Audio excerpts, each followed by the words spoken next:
Manila Broadcasting Company. DXTC 95.9 Radyo Natin FM of Manila Broadcasting Company, MBC Media Group is a proud member of the KBP, Kapisanan ng mga Broadcaster ng Pilipinas, in partnership with the Cotabato Institute of Technology, Foundation Incorporated, KITFI. Sa inyo na ang mga balitang iahati ng Radyo Natin Balita. Mga maiinit, nagbabagat, makabuluhang mga balita sa Radyo Natin Balita. Mga balitang nakalap mula sa loob at labas ng ating bansa. Radyo Natin Balita. Ito lamang sa himpilan DXTC 95.9 Radyo Natin FM, Cotabato City. Radyo Natin Balita. Di magkaka.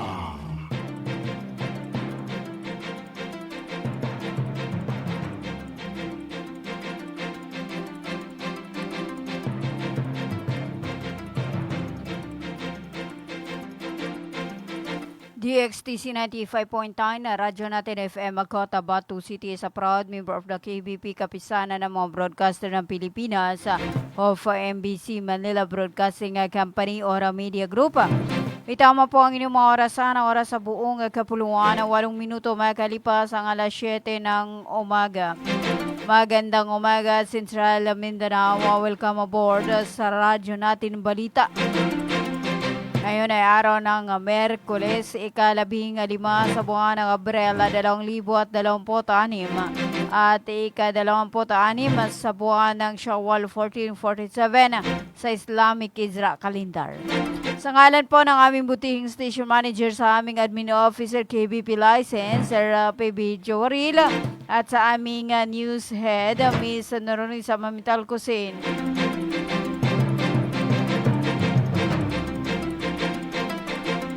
Ako po ang inyong makakasama sa loob ng kalahating minuto, Radyo Natin Caroline Abbas.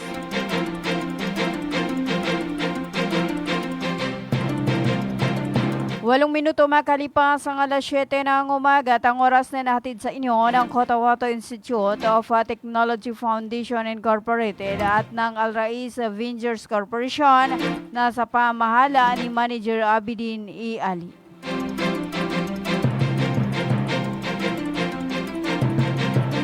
At also atid sa inyo ng Green Pharmacy para sa mga preskong gamot. Hanapin lamang ang Green Pharmacy na makikita sa tapat lamang ng People's Palace in Suat Avenue, Cotabato City. 9 minuto makalipas ang alas 7 ng umaga at bago natin dakuan ang ating mga balita, alamin muna natin ang lagay ng panahon ngayong ika-15 sa buwan ng Abril. At para sa ating ulat panahon, at ang ating ulat panahon ay nihatid sa inyo ng Ministry of Science and Technology or MOST BARM sa pamahala ni MP Minister.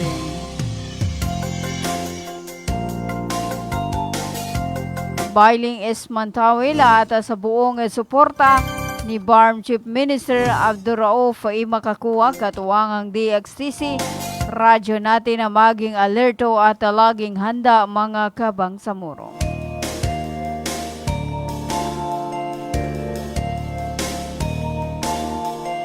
At sa ating ulat panahon, ang localized thunderstorm ay nakakaapekto sa Mindanao. Ang rehiyon ng Bangsamoro Autonomous Region in Muslim Mindanao ay makakaranas sa maulap hanggang sa maulap na kalangitan na may pulupulong pag-ulan, pagkulog at pagkidlat dulot ng localized thunderstorm. Posible ang pagbaha o pagguho ng lupa tuwing may matinding pagkulog at pagkidlat. Ang hangin ay nasa mahina hanggang sa katamtaman na nagmumula sa direksyon ng Hilagang Silangan hanggang Hilaga at ang alon sa mga baybaying dagat ay magiging banayad hanggang sa katamtaman. Ang temperatura ay nasa 34.0 degrees Celsius hanggang 23.0 degrees Celsius. At yan ang ating ulat panahon mula sa DOST Pag-asa Cotabato. At ang ating ulat panahon ay inihatid sa inyo ng Ministry of Science and Technology RMOST Bar Cotabato City Field Office sa pangunguna ni MP Minister Bailing Esmantawila at sa buong suporta ni Barn Chief Minister Abdul Rauf Imakakuha, katuwangang radyo natin, maging alerto at laging handa mga kabang samuro.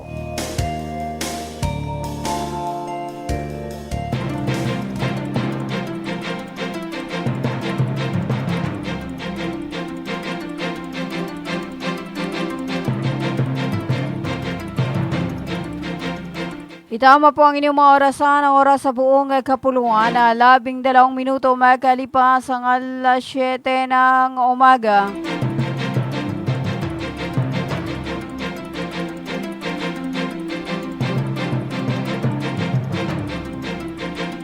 At para sa ating pangunang balita, nagsagawa ng konsultasyon ang Ministry of Labor and Employment or Molly Barma upang mangalap ng datos.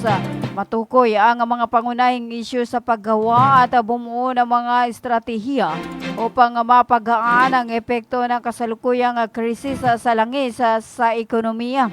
Binibigyang diin ni Molly Special Concern Consultant Carlito Coloso ang kahalagahan ng isang koordinasyon at nakabatay sa ebidensya na pamaraan sa pagbuo ng mga pulisiya at programa para sa labor market na nakatuon sa mga pangangailangan.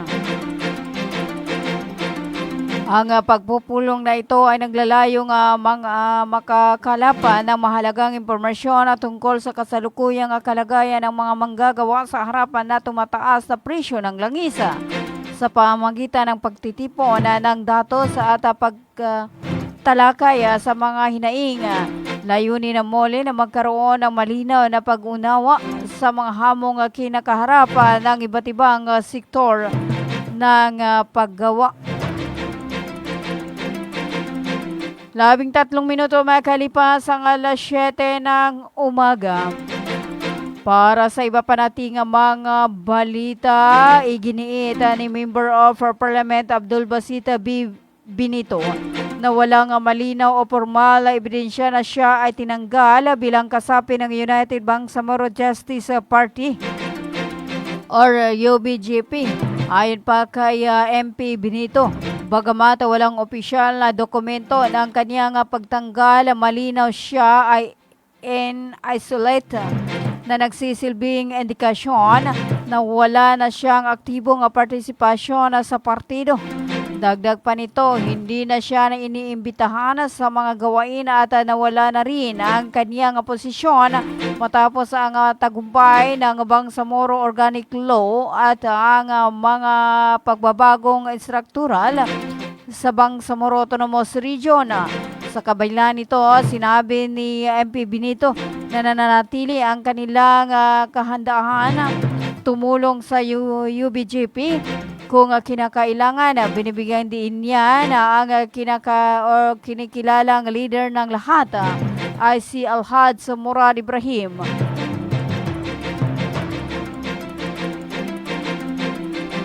At umano'y posibleng sabihing hindi na sila bahagi ng jihad.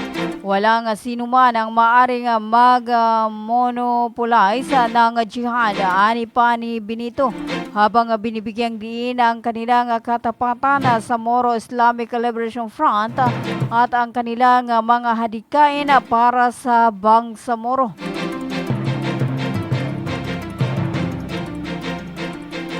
Samantala, dahil sa kanilang kasalukuyang kalagayan, nagkaisa ang ilang dating kasapi upang ipagpatuloy ang kanilang nasimulan sa pamagitan ng paghanap ng bagong plataporma.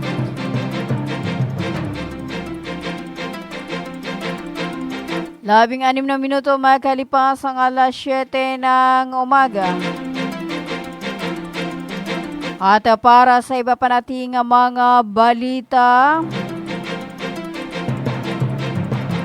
umabot na sa 59 na benepisyaryo sa barangay Renari Ganti, Dato Piang ang nabigyan ng livelihood assistance sa ilalim ng Bangsamoro Sagip Kabuhayan programa noong ika-10 sa buwan ng Abril taong kasalukuyan. Pinangunahan ang aktibidad ng Ministry of Science Ministry of Social Services and Development or MSSD katuwang ang tanggapan ni Member of Parliament Edward Guerra. Layunin ng programa na tulungan ang mga benepisyaryo na makapagsimula o mapalago ang kanilang kabuhayan. Bawat isa sa mga napiling benepisyaryo ay tumanggap ng tig 15,000 bilang one-time financial assistance.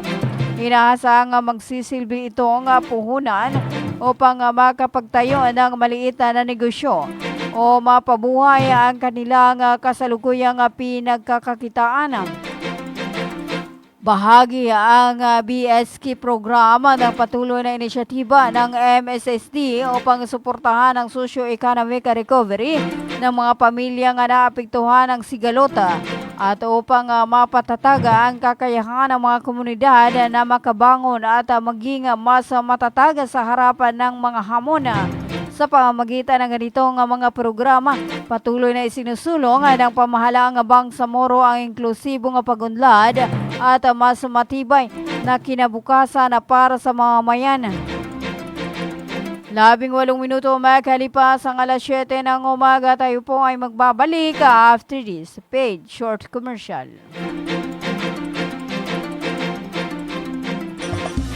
Magandang araw mga magulang at kabataan! Naghahanap ba kayo ng paaralang maayos, mapagkakatiwalaan at abot kamay ang bayarin? Sa Cotahuato Institute of Technology Foundation Incorporated, tumatanggap kami ng kindergarten, elementary mula grade 1 hanggang grade 6, junior high school mula grade 7 hanggang grade 10, at senior high school na may strand na Humanities and Social Sciences. Sa Kitpi, may maalagang guro, maayos na pasilidad at edukasyong para sa masa.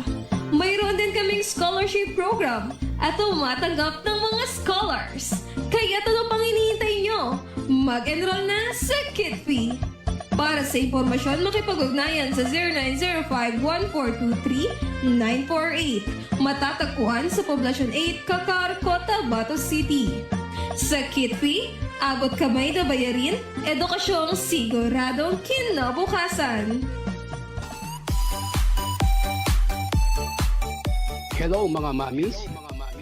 Gusto nyo bang manganak sa dekalidad at libreng paanakan? Halina at puntahan ang Bagwa Lying-in Clinic. Libreng manganak at kasama na ang family planning. Kaya mga mamis, simulan na ang libreng pagpapacheck up. Dito lang yan sa Bagwa Lying-in Clinic. Open 24 hours at PhilHealth accredited. Narito ang kanilang mga services offered. Family planning, IUD insertion or removal, check up, pill supply, condom supply, DMPA injection, referrals for bilateral ligation, BTL, natural family planning, NFP method, counseling, maternal and child health, physical exam, breast exam, pelvic exam, prenatal care, postnatal care, pap smear, well body care, immunization, breastfeeding, cord dressing, whey taking, safe, normal, spontaneous delivery, newborn screening. For other services, you may please contact our midwife at landline number 557-4422 or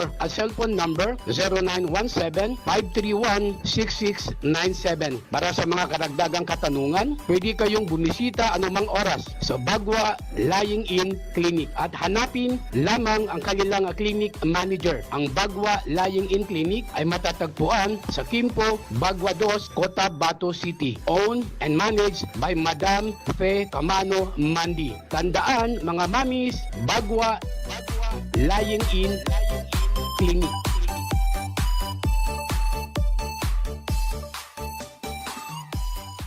Libre po ang mga anak sa Bagwa Lying-in Clinic. Kinakailangan lamang po ang updated na PhilHealth. Maraming salamat. Assalamualaikum. Alam nyo BARM, ang COMELEC voter registration ay bukas na para sa non-BARM areas. Pero sa BARM areas ito ay magsisimula pa lamang sa May 1 hanggang May 18, 2026. Gayunpaman, maaari pa rin kayo mag-avail ng Special Register Anywhere Program o Register Anywhere Program sa labas ng BARM. BARM. Pero ang application nyo ay mapoproseso lamang simula May 1, 2026. Syukran! Bumili at manalo ng 300 tips to make a raffle promo sa KCC Mall of Cotabato. May 1 raffle entry sa bawat 200 pesos sa KCC Department Store o 1 raffle entry sa bawat 500 pesos sa KCC Supermarket gamit ang KCC Forever Bonus Card. May chance ka pang manalo ng 40 million shopping money. Milyong exciting prizes. KCC Supermarket, nakabarato. Everything's here at KCC for you.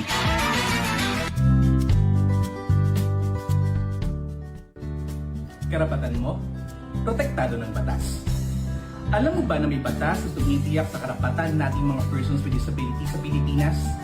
Ito ang Magna Carta for Persons with Disability o RA 7277. Tinitiyak nito ang bawat person with disability ay may access sa edukasyon, trabaho, transportasyon, kalusugan at rehabilitasyon. Ayon sa RA 7277, dapat may wheelchair ramps, accessible toilets at sign language interpreters sa mga pampublikong lugar. Sinasabi din sa batas ito na may proteksyon tayo mula sa diskriminasyon sa trabaho, paaralan at serbisyo. Pinalakas pa ito ng RA 9442 para sa dagdag na benepisyo, RA 10070 para sa pagbuo ng Persons with Disability Affairs Office o PDAO sa bawat munisipyo at syudad, at RA 10524 para sa mandatory employment quota o kinakailangan na 1% ng ipa na empleyado ay persons with disabilities. Tandaan, ang kapansanan hindi lang sa karapatang pantao dahil tayo ay may batas na kakampi natin at magpoprotekta sa ating mga persons with disabilities. Karapatan mo, ipaglaban mo. Ang paalalang ito ay hatid sa inyo ng Access Project. Bay, siya kapan? Why, Bapa, nana ko din. Bapa. Bagi kako sa walay na nakinog ko adan hindi balita yani man na pa-check-up sa mata na narinyang ko ged kasaki na brahas ka pangingili ko di ako pagkabate sa Quran kaya di ko gele sa mapya nakyogo na makele kupon sa mga laga ang mga manisan. Ano natabuhan, Bapa? Kaadin na katawang ko. Nang bapatelunan ka na mapiyay ka-check-upin. Do kumpleto sila sa mga gamit sa ka-check-up sa mata. So lang, eye care clinic. Matunang kayo ito, Bapa. Katawan na kawin dawalalan. Maya ba sa pagkambitya tanan na mapakayat daun kasaki kabawangan ko naman. Luka buanga sa second floor Sardonyx Plaza. Mbalaka na Gutierrez Avenue, do Sensuat Avenue, Cotabato City. Ala inshallah nanalmo ko. Namagudasukal nalmo ko kando makele kupan.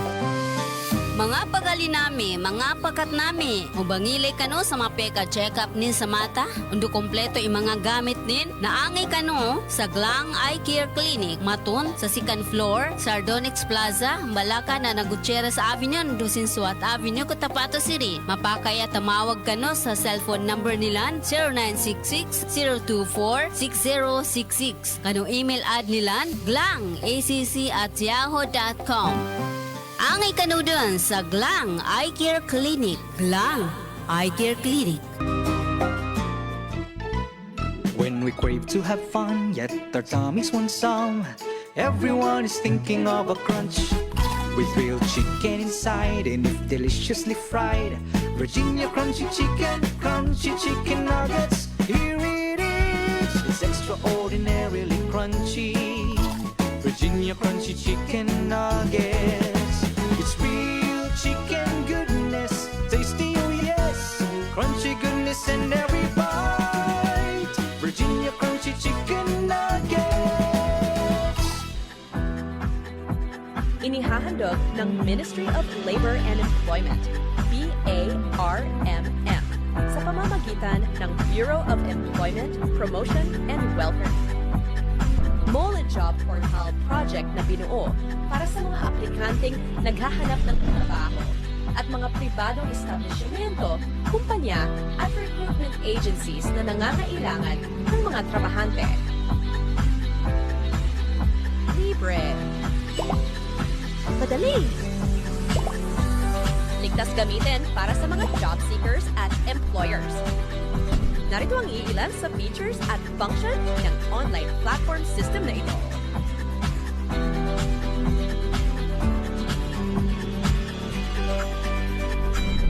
kaya'y bisitahin lamang ang website na ito.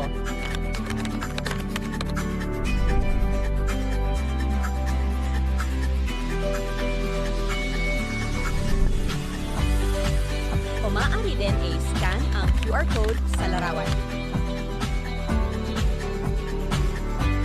Para sa karagdagang impormasyon, bisitahin ang official website ng moniportal.h. Your Virginia Crunchy Chicken Nuggets is available nationwide. Head to your nearest Virginia factory outlets and all leading supermarkets. Virginia Crunchy Chicken Nuggets is under Virginia Food Incorporated Crunchy line. Ganito yon sabihin ko sa inyo. Makinig kayo. Binabati ko po kayo at inanyayahan na makinig dito lang sa himpilang DXTC 95.9 Radyo Natin FM Cotabato City. Maraming salamat po. Sabihin ko sa di magaga. Itama po ang inyong oras sa buong kapulukan na 27 minuto makalipas ang alas 7 ng umaga. At para sa iba pa nating mga balita, pinaulanan ng bala ang barangay hall ng Tamuntaka 4 sa Cotabato City. Madaling araw ng Martes sa ika-14 sa buwan ng Abril taong kasalukuyan. Ayon sa ulat ni Officer in Charge, Police Captain Edward Malikdem. Naganap ang insidente bandang alas 12:05 ng madaling araw sa Swampy area na matatagpuan sa likurang bahagi ng Barangay Hall kung saan pinaniniwalaang nagmula ang mga putok ng barila. Agad na in-report ni Barangay Chairman Tong Gayak ang insidente sa Police Station 3 na makalipas ang ilang minuto mula nang marinig ang sunod-sunod na putok. Sa isinagawang follow-up investigation, kinumpirma ng mga responding pulis na tinamaan ng mga bala ang bintana at likurang pader ng nasabing gusali. Isa sa mga anggulong tinitingnan ng mga investigador ay ang posibilidad na may kaugnayan ang insidente sa umiiral na isyu sa loob ng barangay. Gayon na pamanawala umanong na-recover na mga basyo ng bala sa pinangyarihan na patuloy pang sinusuri ng mga otoridad. Samantala may tinututukan ng person of interest ang pulisya kung kaugnay ng insidente, subalit hindi pa ito pinapangalanan habang nagpapatuloy ang masusing investigasyon. Wala namang naiulat na nasugatan o nasawi sa nasabing pamamarila. 29 na minuto makalipas ang alas 7 ng umaga. Para sa iba pa nating mga balita, nagkaroon ng exit conference ang Ministry of Science and Technology or MOST BARM at ang Commission on Audit or COA BARM noong ika-13 sa buwan ng Abril na ginanap sa Cotabato City. Ang layunin ng pagpupulong ay talakayin ang mga paraan upang mapabuti ang pamamahala sa pananalapi ng ministryo. Pinangunahan ni Minister Bailing Isamantawil ang pagpupulong para sa MOST BARM kasama sina Deputy Minister Jihan E. Yusuf at Bangsamoro Director General Abdul Rahman Ki Asima. Gayon din ang iba pang opisyal at kawani mula naman sa COA BARM. Naroon din ang audit team na pinamumunuan ni Salamudin Didi Mapuro. Sa pagpupulong inilahad ng COA BARM ang 8 natuklasan mula sa kanilang audit para sa fiscal year 2025. Nagbigay ito ng pagkakataon para malalimang talakayan tungkol sa mga obserbasyon, rekomendasyon at mga hakbang na gawain ng bawat dibisyon upang matugunan ang mga isyung ito. 31 minuto makalipas ang alas 7 ng umaga. Nagsagawa ng pagpupulong ang mga pangunahing opisyala ng edukasyon sa Bangsamoro Autonomous Region in Muslim Mindanao upang pag-usapan ang kasalukuyang estado ng paghahanda para sa Barma Amet 2026.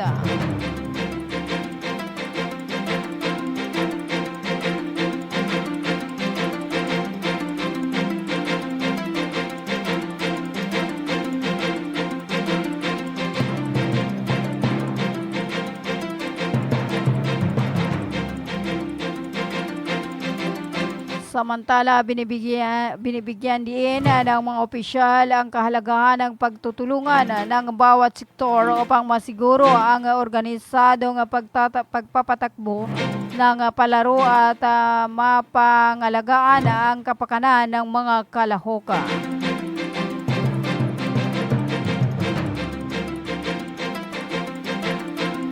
Tatlumput 2 minuto makalipas ang alas 7 ng umaga. At para sa ating balitang nasyonal, nagpaalala ang Department of the Interior and Local Government or DILG sa lahat ng local government units na dapat isagawa ang mga sesyon ng sanggunian sa loob ng kanilang nasasakupan dahil maaring questionin sa korte ang mga sesyong ginanap sa labas nito.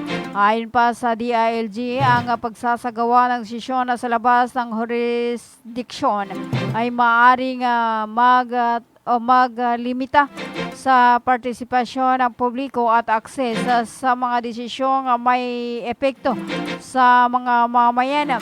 Gayunman, pinapayagan ang exemption sa mga hindi inaasang sitwasyon tulad ng kalamidad, emergency o banta sa seguridad, basta accessible pa rin sa publiko at mga membro ang alternatibong venue.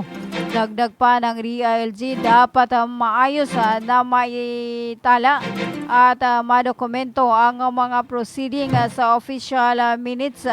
Malinaw o nilinaw din ang ahensya na dapat isama sa quorum ang Vice Governor at Vice Mayor bilang presiding officer ng sanggunian, gayon din ang punong barangay sa sangguniang barangay. Layunin ng mga patakarang ito na palakasin ang transparency, pagsunod sa batas at karapatan ng publiko na masubaybayan ang mga lokal na proseso ng pamahalaan. 34 na minuto makalipas ang alas 7 ng umaga. Yan na po ang kabuuan ng ating radyo natin balita. Ngayon ay araw ng Merkules, ikalabing 5 sa buwan ng Abril 2026. At ika-26 sa buwan ng Shawwal 1447 sa Islamic Hijra Calendar. At bago ho tayo magpaalam, hello po sa ating mga viewers. Hello kay Ma'am Omo Kolso Mamitimbang Awaya.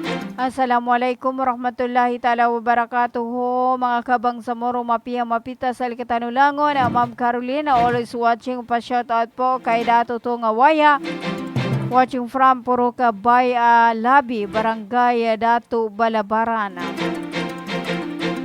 At hello din po kay Tristan White Vigulay. At siya po ay nanonood. Ganun din po sa lahat ng residente, no? Mga avid listeners dyan sa may lugay-lugay area. Kay Kakanuray da Udasa na maraming salamat po sa always panonood. At hello po kay Omo Otayming Gampong sa aming program director, kay Sir PB Jawarila at kay Bensar Abbas. Sa ngalan po ng aming butihing station manager, sa aming admin officer KBP license, Sir PB Jawarila, at sa aming news head, Miss Noronisa Mamital Kusin.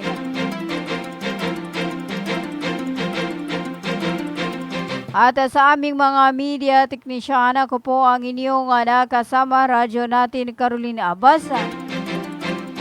Magandang umaga, Central Mindanao. Manatiling nakatutok sa radyo natin 95.9 Cotabato City. Tuloy-tuloy sa pagbabalita, tuloy-tuloy sa serbisyo. Sama-sama tayo Pilipino at sama-sama tayo Bangsamoro. Ganito yon sabihin ko sa inyo. Makinig kayo. Binabati ko po kayo at inanyayahan na makinig dito lang sa himpilang DXTC 95.9 Radyo Natin FM, Cotabato City. Maraming salamat po. Sabihin ko sa inyo, di magaga.